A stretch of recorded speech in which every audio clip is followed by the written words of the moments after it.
رنگها، واژه هایی که گاه به زیبایی نوت و به طراوت شبنم بر روح انسان میشینن و رنگ هایی که زیبایی رو از دریچه چشم تا ضمیر انسان رسوخ میدن.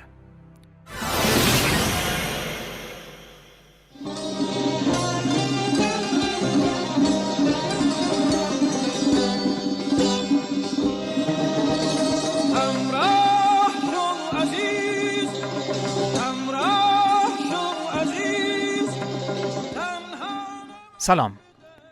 اولین شماره از مجله تصویری نماوا رو در حالی تقدیمتون میکنیم که ایران در سوی یکی از برجسته ترین چهره‌های هنری و فرهنگی خودش نشسته.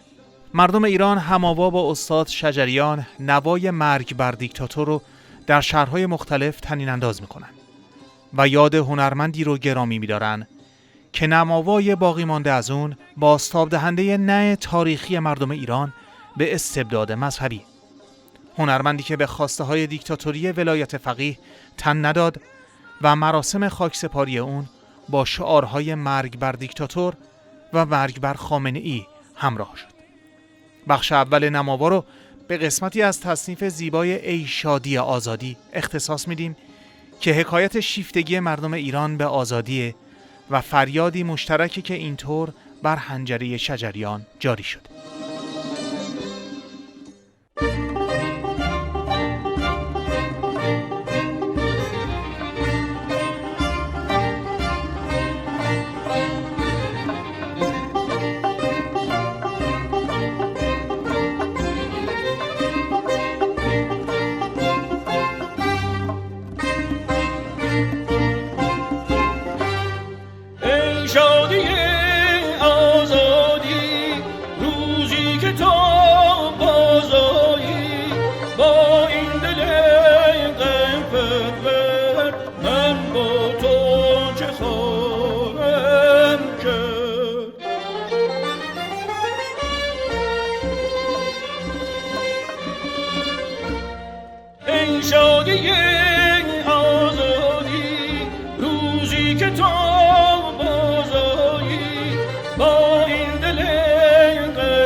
جوانم را چون پرچم پیروزی برخواهم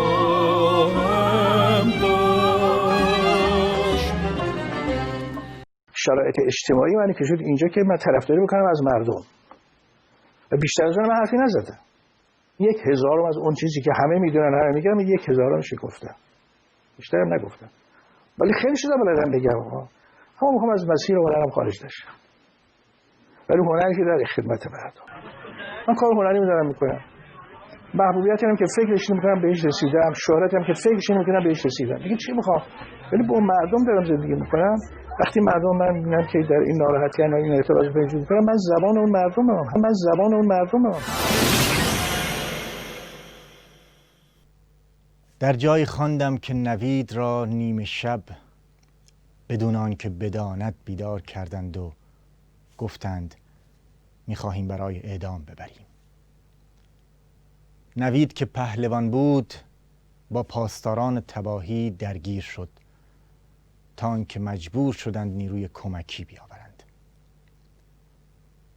سپس او را زدند و نیمه بیهوش طناب دار را بر گردنش انداختند. سربازی که این حکایت رو نقل کرده میگه من دیدم که نوید افکاری تا آخرین لحظه می جنگید. نوید از جنس طوفان بود ای یاران، نوید از جنس طوفان بود ای یاران، شهادت می دهم جنگی تا پایان. نوید آیینه‌ای رو به رهایی شد، فرا می خواند به توفیدن و طوفان. به شیر پاک و پرمهری که او نوشید، به مام داغدار میهنم ایران. که دار از شرم سر پایین گرفتاری، ولی شد سربلند و مثل سرداران.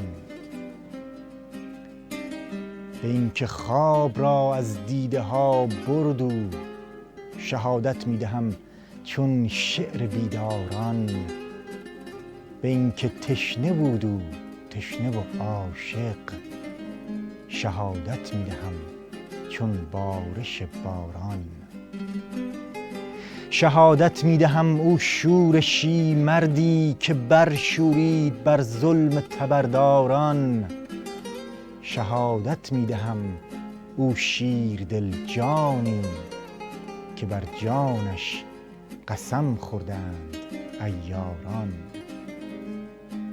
نوید از جنس طوفان بود ای یاران، شهادت می دهم جنگی تا پایان.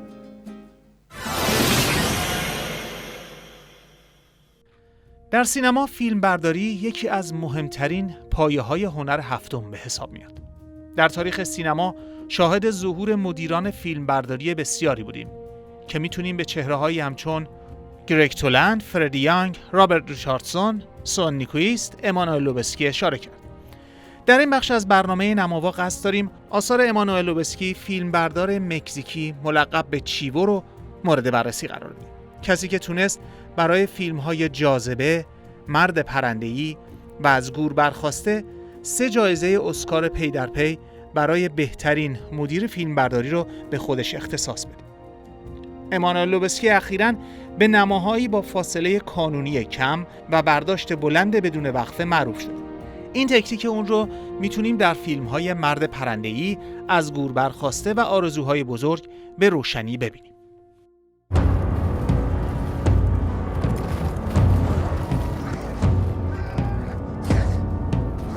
I'm privileged to work with Chivo very closely. I learned early on that Chivo, more than almost anyone I work with, is going to make me feel uncomfortable.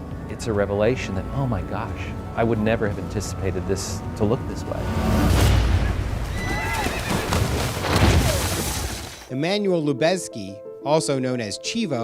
Unfortunately, Chivo doesn't like to appear on camera, but that's no problem for us here at Artisans.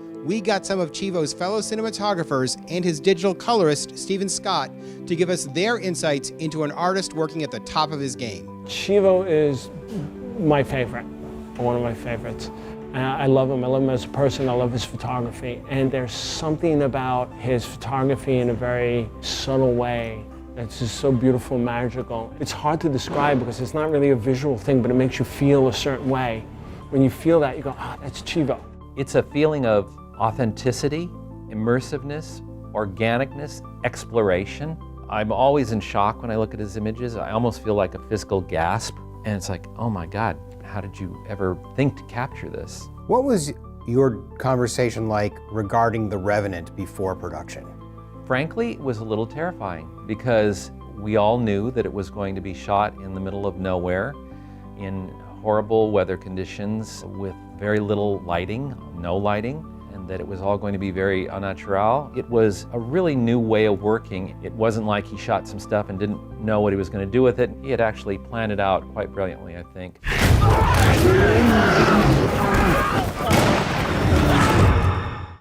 It's not mechanical. It's emotional, his photography. It comes from his soul, and you just feel that. Look how many times you're looking at a sunset or fly through the clouds or a frozen plant or a glimmer of sun through moss. I think it's that love of those very intimate details and moments that makes the movie come alive. It's saying there is more than the simple narrative I'm presenting. That'll give them something to think about. Burn After Reading, and then Gravity, and then Tree of Life and Birdman. To me, they're all very different films. He's making every film an identity within itself and not trying to carry anything over. But when you've got subject matter like, say, Gravity, where you're in space, it's a whole different technical bag of lighting that you need to show. The reality of it is hard light, the sun, hard contrast. But, Birdman, in New York, brilliant as well. And I think that makes good cinematography, is to know when to move the camera, what lenses to use, how the lighting should be, and not sort of do the same thing all the time. Every one of these top executives, you know how they got where they are? Floated right down the middle of the river. Chivo lately, he's been working on films with this particular style. The last few films have been this kind of moving camera handheld, the Terry Malick kind of look. It's a very naturalistic style of lighting, and he tends to light with soft, practical sources. But if you'd have taken his work 15 years ago, I'm not sure you would, maybe you would see it as the same person.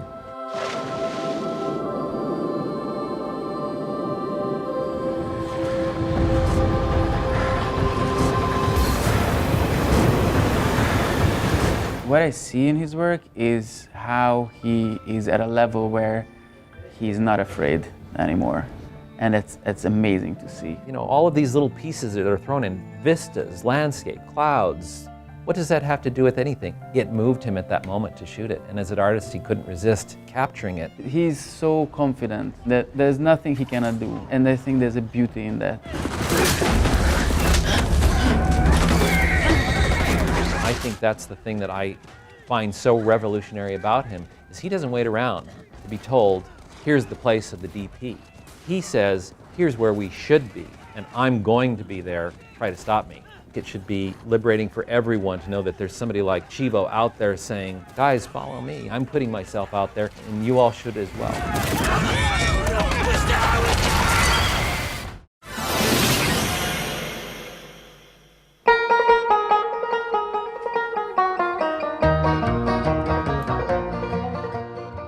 سیمی کوئرس اسکریبیر به معنی اگر می‌خواهی برایم نامه بنویسی در زبان اسپانیایی نام ترانه‌ایه که همچنین به اسامی دیگه‌ای از جمله به نام یا سابس می پارادرو به معنی پیشاپیش میدانی کدام حوالیم در زبان اسپانیایی شناخته میشه. این ترانه یکی از مشهورترین ترانه‌های یکانهای جمهوری‌خواه اسپانیایی در دوران جنگ داخلی اسپانیا است. ملودی این ترانه بر اساس آهنگیه که پیشتر در دهه 1920 توسط واحدهای نظامی اسپانیایی در جنگ‌های ریف در شمال مراکش ساخته شده. متن ترانه ممکنه با توجه به موقعیت محل نبرد و طرف‌های درگیر تغییر کرده باشه. برای نمونه اشاره می‌کنه به جبهه گندزا و انهدام شناورها و پل‌هایی به منظور عبور از رودخانه در محل نبرد ابرو. در حالی که این مبرها توسط نازی‌ها و ایتالیایی‌ها بمبارون می‌شدند یا از طریق رها کردن عمدی سیل با باز کردن سطح‌های بالایی رودخانه تخریب می‌شدند. مهندسان رزمی از جمهوری خواهان اسپانیا قادر بودند بارها و بارها پل‌ها و شناورها را تعمیر کنند تا به نیروهای وفادار به حاکمیت محلی حداقل چند ساعت در روز امکان عبور از رودخانه رو بدن.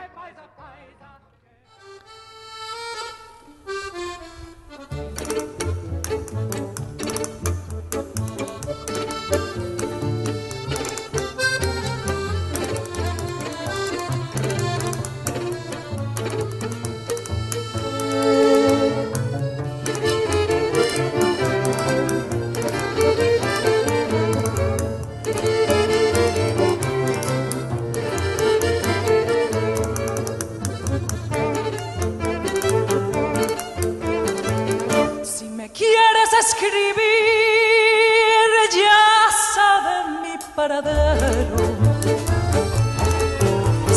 quieres escribir, ya saben mi paradero.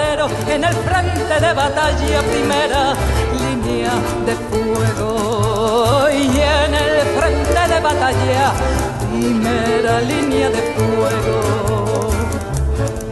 Si tú quieres comer bien, barato y de buena forma. Si tú quieres comer bien, barato y de buena forma, en el frente de batalla allí tienes una fonda. Y en el frente de batalla allí tienes una fonda.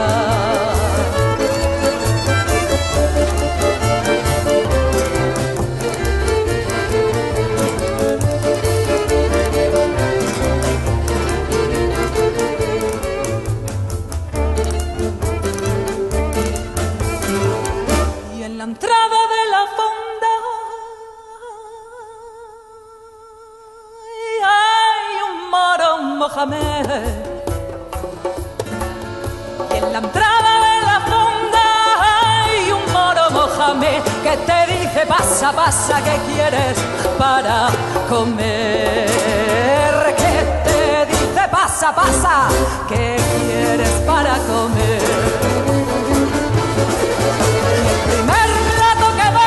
Son granadas moledoras. Y el primer plato que dan son granadas moledoras. Y el segundo de metralla para recordar memoria. Y el segundo de metralla para recordar memoria.